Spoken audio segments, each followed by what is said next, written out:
কথা আমার দাবি আমার দাবি আমার দাবি আমার দাবি গুর্খাজি রাজপথন মানব দেখার তোমার লাশ নাই গুর্খাজি রাজপথন মানব তোমার লাশ নাই গুর্খাজি রাজপথন মানব দেখার তোমার লাশ নাই গুর্খাজি রাজপথন মানব তোমার লাশ নাই গুর্খাজি রাজপথন অসম সরকার তোমার লাশ নাই অসম সরকার হায় হায় অসম সরকার হায় হায় অসম সরকার হায় হায় গুর্খা বিরোধী হুঁশিয়ার গুর্খা বিরোধী হুঁশিয়ার আকসু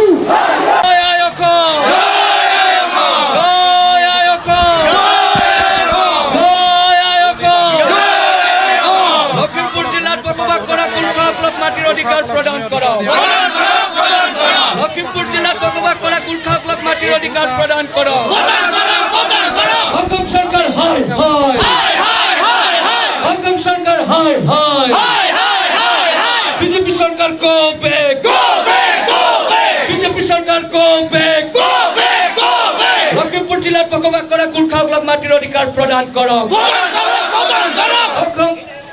গুর্খা বিরোধী হুঁশিয়ার গুর্খা বিরোধী হুঁশিয়ার আমার দাবি ন্যায্য দাবি আমার দাবি ন্যায্য দাবি আমার দাবি ন্যায্য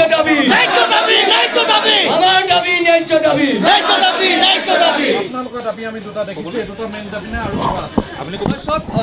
লখিমপুৰ জিলাত বসবাস কৰা বিশেষকৈ গুৰ্খা জনগোষ্ঠীয় লোকক আজি আমি ইয়াত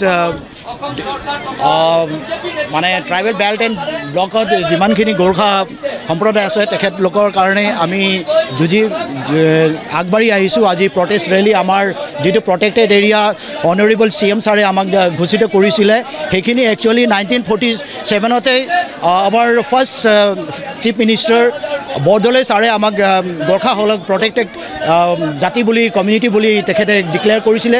তেতিয়াৰ পৰা আমি প্ৰটেক্টেড চাইছিলোঁ, কিন্তু মাজতে আমাৰ কি হ'ল জানো সেইটো আমি অৱগত ইমান নহয়। কিন্তু অনাৰেবল CM ছাৰ হেমন্ত ছাৰে আমাক এই অলপ দিন আগতে ঘোষণা কৰিছিলে যে গোৰ্খাসকল প্ৰটেক্টেড ক্লাছ, গতিকে আমি প্ৰটেক্টেড ক্লাছত আমাৰ যিমানখিনি ট্ৰাইবেল বেল্ট এণ্ড ব্লেকত লখিমপুৰ ডিষ্ট্ৰিক্ট অন্তৰ্গত যিমানখিনি বসবাস কৰি আছে তেখেতলোকৰ কাৰণে আৰু আমাৰ সেই ডিমাণ্ড মাটিৰ ডিমাণ্ডৰ কাৰণে আমি গোৰ্খাসকলক ম্যাদী পট্টা প্ৰদান কৰিবলৈ আমি আজি আমাৰ গোৰ্খাসকল ওলাই আহিছে। যিহেতু আপোনালোকে জানে Gorkha communities are very sincere and honest, so we are going to do the protest in a very sincere and honest fully.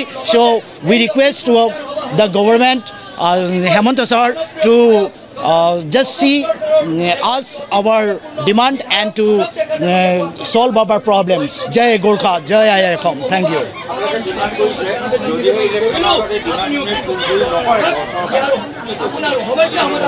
Then আমি কিবা এটা আলোচনা কৰি পেলাই আমি এগেইনষ্ট অফ গভৰ্ণমেণ্ট বা আমাৰ সবেই ইউনিটি মিলি পেলাই আমি কি কৰিব লাগে সেইটো আমি ফিউচাৰত আমি ডিচিশ্যন কৰি পেলাই এইটো আপোনালোকক অৱগত কৰাম। ধন্যবাদ। কথা আমৰা এটা দাবি দীৰ্ঘদিনেৰ পৰা আমি কৈ আহিছোঁ, স্মাৰকপত্ৰ দি আহিছোঁ। আমি মুখ্যমন্ত্ৰীক স্মাৰকপত্ৰ দিছিলোঁ, আজি অসম চৰকাৰক আমি স্মাৰকপত্ৰ দি ভাগৰি গ'লোঁ। কিন্তু কি দেখা পাইছে আপুনি, আজি হাজাৰ হাজাৰ লোক গোৰ্খা ৰাইজ ওলাই আহিছে। দাবী এটাই, আমাক অসম চৰকাৰে ললিপপ দি আহিছিলে ইমান দিন আমাক আমাৰ গোৰ্খাৰ সপোন আমাৰ সপোন কৈছিল, কিন্তু আজি তাক আমাক ললিপপ দি থ'লে। আজি তাৰ কাৰণে আজি দেখা পাইছে হাজাৰ হাজাৰ লোক ওলাই আহিছে। এইটো এটা পাৰ্ট 1 ফিল্মে হয়, কিন্তু ইয়াতকৈ অতি ভয়াৱহ আমি প্ৰতিবাদ কৰিব আমি বাধ্য হ'ম যদি আমাৰ দাবী পূৰণ নহয়। 26ত আমি এটা কথা ক'ব বিচাৰোঁ, যদি আমাৰ গোৰ্খা লোকৰ যদি আমাৰ সমস্যাৰ সমাধান নহয়, আমাৰ এটাই কথা, আমি EVM যোগে আপোনাক প্ৰত্যুত্তৰ দিম। গোৰ্খা ৰাইজ সাজু আছে যদি গোৰ্খা ৰাইজৰ দাবী পূৰণ নহয়। আমাৰ দাবী এটাই, আমাৰ গোৰ্খা ৰাইজক মাটি পট্টা প্ৰদান কৰিবই লাগিব। আমাৰ দাবী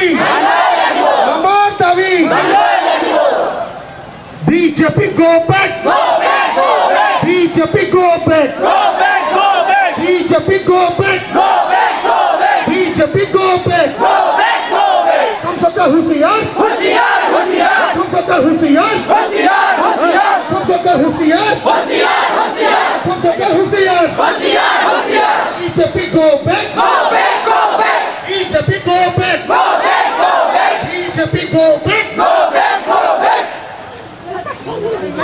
জয় অসম। গাড়ীটো মই আগফালে দিবলৈ অনুৰোধ জনাইছোঁ। গাড়ীখন আগফালে দি দিয়ক। জয় অসম।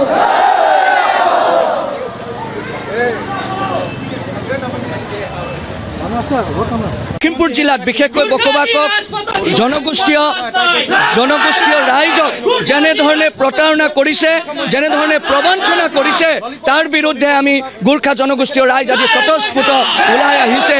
আজি গোৰ্খা জনগোষ্ঠীয় ৰাইজে আমি কাকো কোনো ধৰণৰ ব্যৱস্থা কৰি দিয়া নাই, নিজৰ ভাড়া নিজেই দি এই মাটিৰ অধিকাৰ পোৱাৰ ক্ষেত্ৰৰ পৰা যেনেধৰণে বঞ্চিত, প্ৰতাৰিত, নিষ্পেষিত হৈ আহিছে আমাৰ জনগোষ্ঠীয় ৰাইজ, তাৰ প্ৰতিবাদত আজি স্বতঃস্ফূৰ্ত ওলাই আহিছে। আমাৰ এটাই দাবী, লখিমপুৰ জিলাত বসবাস কৰা বিশেষকৈ ট্ৰাইবেল বেল্ট এণ্ড ব্লকৰ আৱেষ্টনীত বসবাস কৰা গোৰ্খাসকলক মাটিৰ অধিকাৰ প্ৰদান কৰিব লাগিব। 26 সমাগত, আৰু যদি 26ৰ আগত আমাৰ সমস্যাসমূহ সমাধান নহয়, আমিও কিন্তু যি EVM-ৰ যোগেদি এইখন চৰকাৰক যোগ্য প্ৰত্যুত্তৰ দিবলৈ আমি সাজু আছোঁ।